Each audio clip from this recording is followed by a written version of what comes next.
Yo, what's going on, guys? It's Houston Sports Stop back into the video today, and today the Milwaukee Bucks beat the Indiana Pacers 115-92 in Game 5 of the first round.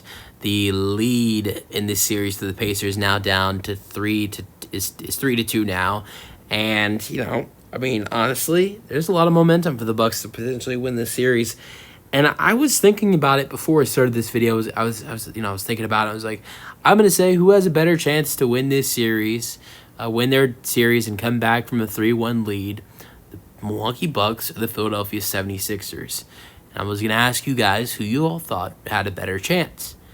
And just thinking about it and thinking about the question I was asking, and I started thinking to myself, I think legitimately both of these two teams have a great chance. I honestly see one of these teams pulling it off. I think it's really hard because you got the Milwaukee Bucks. They're a team who play really good defense, and you saw that tonight. Bobby Portis, you got guys like Bobby Portis, man, and Brook Lopez, 2 blocks for Brook Lopez tonight. Beverly, I mean, these guys stepped up. Malik Beasley had 3 steals tonight, but these guys stepped up. You're without Dame. You're without You're without also Giannis Antetokounmpo. A Game 5 down 3-1.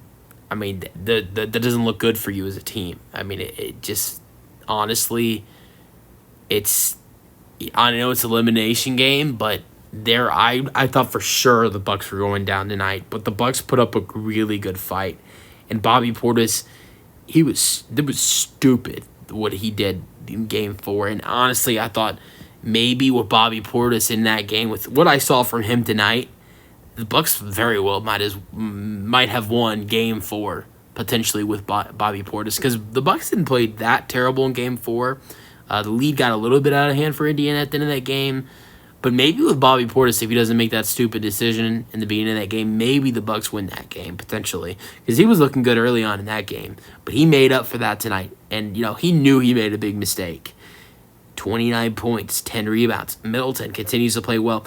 I'm not surprised about what we saw from Middleton. This should be expected from Khris Middleton. Number one, he's been doing this all series. Number two, most of the times before Damian Lillard joined the Bucks, he has been Giannis' number 2 option. Even though when Drew Holiday was on the team, he was the number 2 option for this Milwaukee Bucks team. He should be able to step up in moments like this when Giannis and Dame are not able to. So I'm not going to give Khris Middleton any praises. He played a hell of a game tonight. Played great basketball. Shot 4 for 7 from 3. Had a great game. 29, 12, and 5. But this should be expected of him. He's a multiple-time All-Star.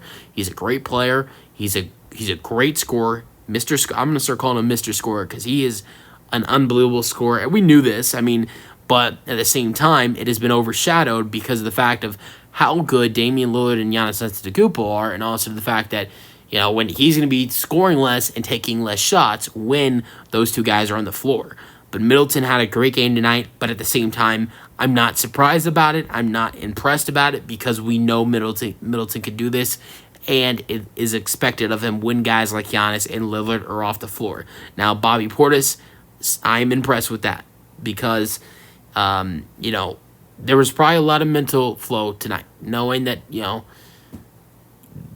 season's potentially on the line because of what happened, and also, everything that's gone on in this series. And I know it's hard to come back from something like that, and he did a great job tonight. And I'm not saying Bobby Portis was not capable of what he did tonight. He's done it before for this Milwaukee Bucks team, but at the same time, he was great.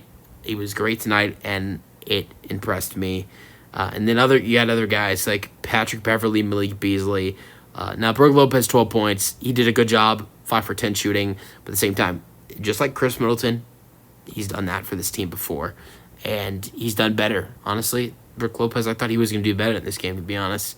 Beverly and Beasley, these two guys were great. Beverly had 12 points in the first half. He shot 4 for 7, 1 for 2 from 3, 12 assists, 4 rebounds. As a Rockets fan, I knew Beverly was capable of this. I, as a Rockets fan, watched a Rockets team in 16-17 season. Beverly was with the Rockets for longer, but I didn't start watching basketball until the 2016-17 season. That's when I got into basketball. Actually, funny enough, if there are any Bucks fans watching this, I want to say this because the Milwaukee Bucks was the first game I ever watched basketball-wise, actually. And just talking about Beverly, I wanted to bring that up because I started talking about becoming an NBA fan in the 2016-17 season, and then Beverly playing for the Rockets.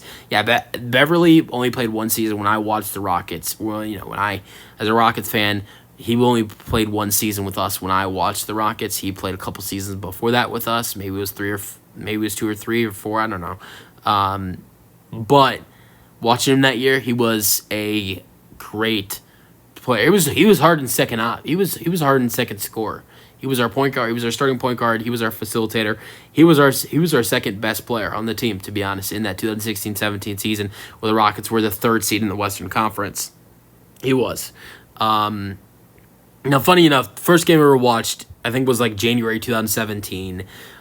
First game I ever watched was the Rockets game against the Milwaukee Bucks, and James Harden had like some clutch shots at the end to help the Rockets beat the Bucks, but not trying to start anything with any Bucks fans. But I mean, y'all are one of the reasons why I started watching basketball, I guess. But yeah, I just thought I'd bring that up since I started talking about Beverly's Rockets days. But I know Beverly's capable of this. But he had a great game, 13 and 12. This is the type of stuff he was doing for the Rockets in the 2016-17 season when I was watching. He was doing a great job scoring, and not only did a great job scoring, but he was also doing a great job facilitating, and not only facilitating, but defensively. I mean, 2 steals, 1 block tonight. So this is the Beverly I watched when he played for the Rockets that I loved seeing again tonight. So I loved him getting to step up in these situations. All right, Malik Beasley, he shot the hell out of the ball in this game, though. 18 points, 4 for 6 from 3, 7 for 11. We saw he was capable of this in the regular season, but the question was, can he carry it to the postseason? Because he was great in the regular season. At the end of the year, he did kind of slip off there. 9 points for Pat Connaughton, 4 points for Danilo Gallinari. He continued to get some more minutes of the rotation night. Look, to be honest, Doc made a change. And Jay Crowder, who had been playing in this rotation, got a DNP. Danilo Gallinari got some more minutes. He was not getting a lot of minutes before, and he started getting minutes. I think it was when they got blown out in Game 4. He started getting some minutes, and then carried over to Game 5 a little bit, and it carried over tonight. 1 for 3, 0 for 2 from 3, 4 points, 6 rebounds. So not bad from Gallinari. Then Pat Connaughton had 9 points. Marwan Beauchamp had 1 point in 1 minute with 1 rebound. Both shots were at the free throw line. This was in the game when it was a blowout. AJ Green played 5 minutes.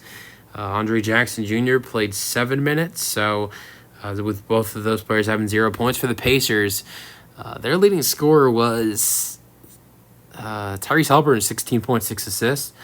And then, yeah, it was not that great for the Pacers. They're rarely held under 100 points. 12 points for Pascal Siakam, 13 for Miles Turner with 5 rebounds, 3 assists. 12 points for Andrew Nembhard, 12 points for Obi Toppin, 6 rebounds. He continues to play really good, 4 assists as well. He's played really good in this series. 6 points for TJ McConnell with 3 assists, 3 rebounds, 7 points for Ben Shepherd. He's a really nice rookie, to be honest, though. He's great 3-point shooter. I really enjoy watching him play. Another rookie I really like, non-bias as a Houston Cougars fan, Jarice Walker. I mean, I think next year he should be able to get more of a chance. He was their top 10 pick this year, so hopefully he gets a chance next year. But yeah, so that really recaps this game. Jalen Smith, Johnson, and Brown were DNPs for the Pacers. Let me know your thoughts on the game in the comment section, and peace out.